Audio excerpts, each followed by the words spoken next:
If you want to know the absolute latest New Game Plus builds in Ghost of Yotei, you are in the right place. After extensively testing and creating the best builds for more than 150 hours, I'll be giving my top 3 latest builds in the game along with the best setups and strategies. Following this guide will save you tons of time and guesswork, especially if there are a handful of new armors and setups in the game and a lot of new charms to choose from. Like for example the Scorch Bomber build that increases the blast radius of your explosive arrows and Scorch Bombs to even hit more targets upon explosions. If you love playing with bombs and explosives, this build is for you. One of the latest armor sets that the latest update gave us is Ina's armor, and the key component of making your explosives quickfire weapons more effective. The armor's first passive increases the blast radius of Scorch Bombs and explosive arrows, allowing them to spread fire very fast and deal damage over time to surrounding targets. Not only that, Ina's armor's second passives delay the explosions of your Scorch Bombs and explosive arrows and turns them into beacons that can draw enemy attention, allowing the explosives to cramp up and hit more enemies upon explosion. Obviously, this passive is very effective against group of enemies, especially when surprising soldiers in concentrated camp. Since we are playing with a lot of Scorch Bombs and explosive arrows in this build, the third passive that the armor provides will increase your chance of getting more explosive arrows, blind, and Scorch Bombs, so you can continue blasting and burning enemies into a crisp. You can buy this armor from the newly added merchant in this game, which can be found near Atsu's home. Expect that you will need a lot of ghost flowers to buy the armor and get it to max upgrade. So if you are looking for the fastest and best ways to get the said flowers, this video will teach you everything you need to know. Link in the description or find it by clicking the card here.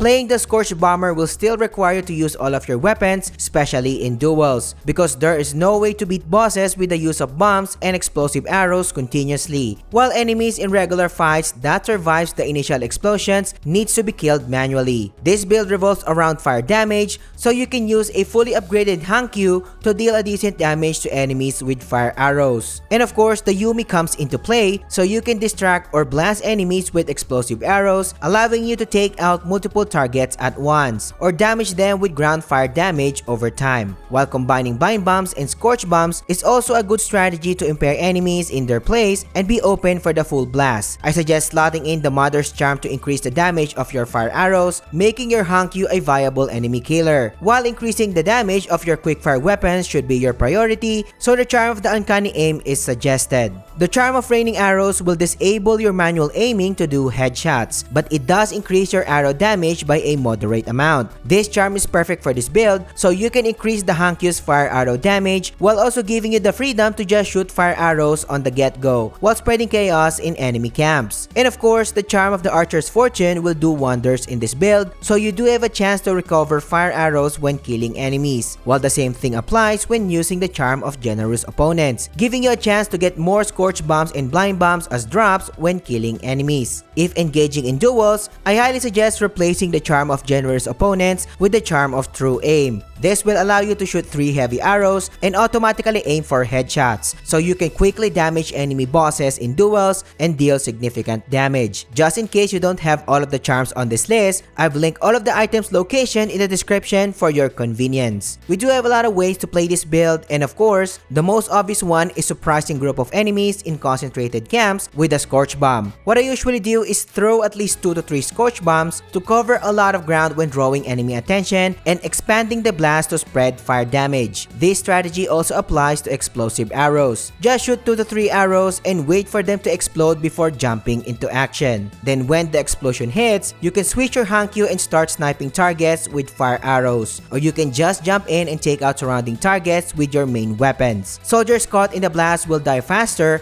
because of the direct and indirect fire damage over time. Or what you can do instead is cramp all of the enemies in one place and use concentration to throw 4 to 5 Scorch Bombs to wipe multiple targets fast. While participating in duels, I suggest opening 3 explosive arrows to give you a head start and deal significant damage. After the opening explosives, make sure to wait for the initial clash before using explosive arrows and Scorch Bombs once again, because the enemy will stop receiving damage until the clash occurs. There are multiple clashes in a duel, so pay attention to this if you don't want to waste your quickfire ammo. If you are getting value so far, subscribe to the channel. Liking and hyping the video and engaging in the comments helps me more than you can imagine.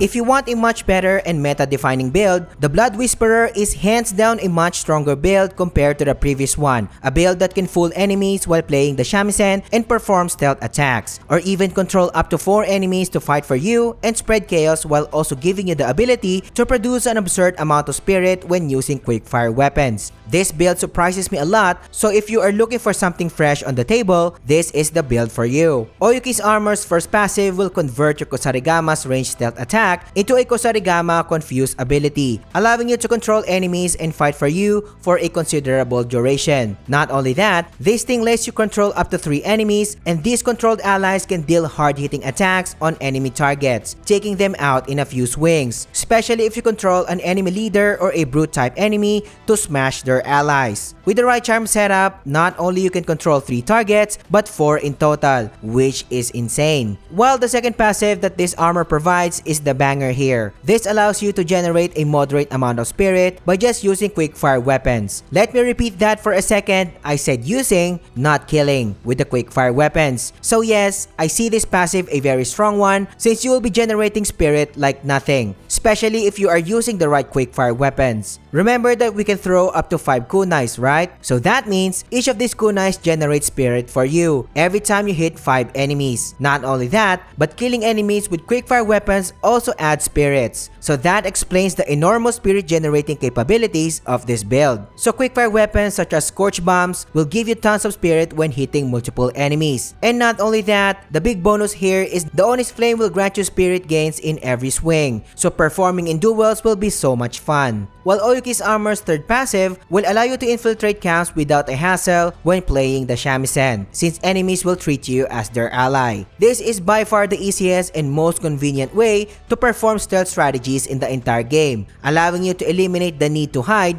or even plan when storming an enemy camp. You can simply play your shamisen and pass by enemies and turn on them against their backs and perform assassinations like it's nothing. And you can repeat this strategy over and over until all enemy dies. It is without a doubt one of the most broken passives in the game if you are into stealth approaches. You will be using all of your main weapon types when it comes to duels to deal the highest stagger damage possible. But in regular encounters, your Kusarigama will obviously shine the most. I already mentioned the use of kunai, the Scorch Bomb, and the Oni's Flame, and they are indeed the best quickfire weapons when using the Blood Whisperer. But the Smoke Bomb is one of the key weapons that makes the Blood Whisperer broken. In every Smoke Bomb, you can stagger controlled enemies by performing 2 Kusarigama Confuse. So in just 2 Smoke Bombs, you can control up to 4 soldiers right off the bat. And replenishing your main quickfire weapons is your priority, so the charm of generous opponents is highly suggested. This charm gives you the chance to recover quickfire ammo as drops. You can only control a maximum of 3 regular types of soldiers, but I mentioned that you can control 4 enemies, right? So the charm of the confusion will allow you to control enemy leaders by assassinating them. So if you combine the soldiers and the leader, you will have your own army to fight for you. The charm of the hidden blades will work wonders for this build, since if you can remember, the more kunai you throw at enemies, the more spirit you gain in the process. You will be doing a lot of assassination with this build,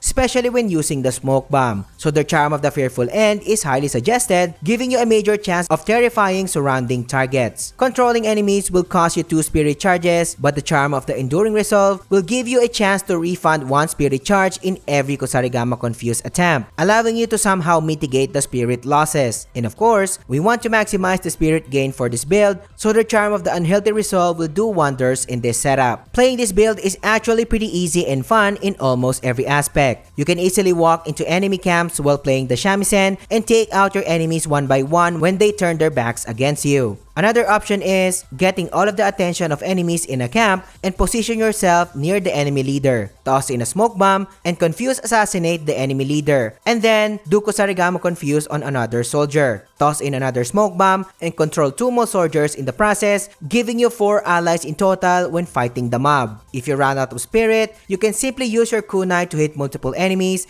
and gain an absurd amount of spirit, while the same thing applies to the Scorch Bomb. When it comes to duels, this build also also performs by stun locking targets by using the Dance of Wrath skill as an opener. Then use your kunai to regain spirits, and then performing another Dance of Wrath skill will continue to stun lock enemies. And yes, not just with the kunai, but the Tandutsu, bombs, and all will generate your spirit in duels. But the Oni's Flame will generate your spirit in each hit, allowing you to perform more spirit techniques.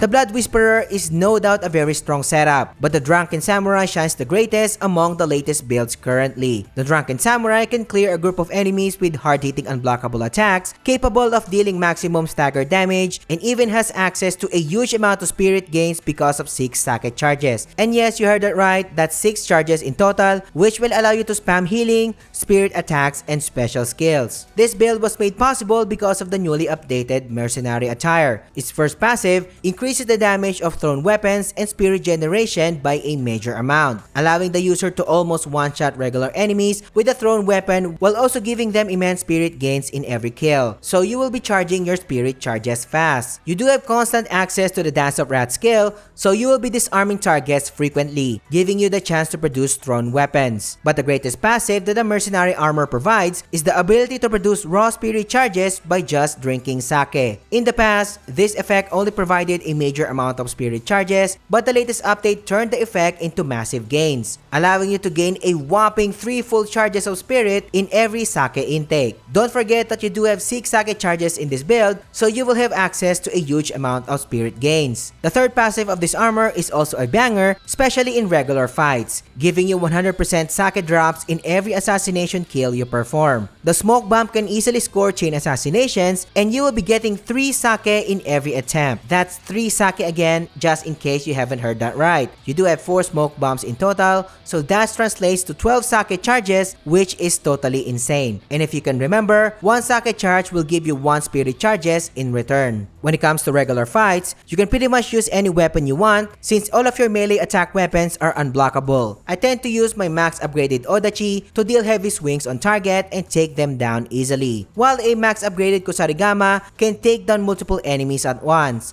since you can just spam the weapon's AoE focus attacks and wipe enemies in a flash, even without the Oni's Flame active. And as mentioned, the Oni's Flame is highly suggested in this build to maximize your damage, and even gives you more chances of dealing unblockable attacks just in case you already ran out of sake and can't enter the drunken state. And of course, the already mentioned smoke bomb is suggested so you can easily produce sake. Since we are dealing with fire damage while using the Oni's Flame, slotting in the Charm of Homusubi is suggested for even more damage increase, while the Charm of the Drunkard makes your attacks unblockable when in drunken state, which is 80% of the time when playing this build. This allows you to skip the process of staggering enemies and going in for the kill much faster. You can easily access the drunken state by just taking at least 1 sake, and if you can remember, we do have tons of sake to burn, or we can easily produce them through chain assassinations, while the Charm of Drunken Mastery will allow you to deal maximum stagger damage when in drunken state. Plays a minor role in regular fights since your attacks are already unblockable, but gives you a strong advantage when participating in duels. So with that having said, you'll be using the right weapon types to deal the highest stagger damage possible, so this is where the Charm of the Drunkard Mastery comes in, allowing you to deal the maximum stagger damage on bosses. For us to have the best spirit setup in the game, the Charm of the Abundant Drink will increase our sake charge by 1, while the Charm of the Unhealthy Resolve give this build a major amount of spirit gains in every enemy kill. And of course, our staple Charm of Enduring Resolve gives you a major chance of 1 spirit refund whenever you use your spirit techniques, since you will be doing a lot of spirit techniques when playing this build.